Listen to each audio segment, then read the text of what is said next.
partly sunny 66. Once again, at Clearfield it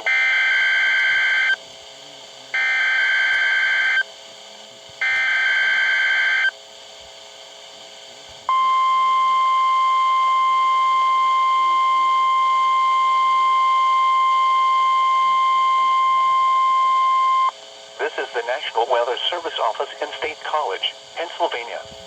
The tones you just heard were a test of the specific area message encoding and tone alert systems. During dangerous weather events, NOAA weather radio receivers can be activated by these systems. A message with information about a watch or warning would follow. Tests of these systems are normally conducted by the National Weather Service between 11 a.m. and noon each Wednesday. If there is a threat of severe weather, the test may be postponed until the next good weather day. Repeating, this was a test of the specific area message encoding and tone alert systems.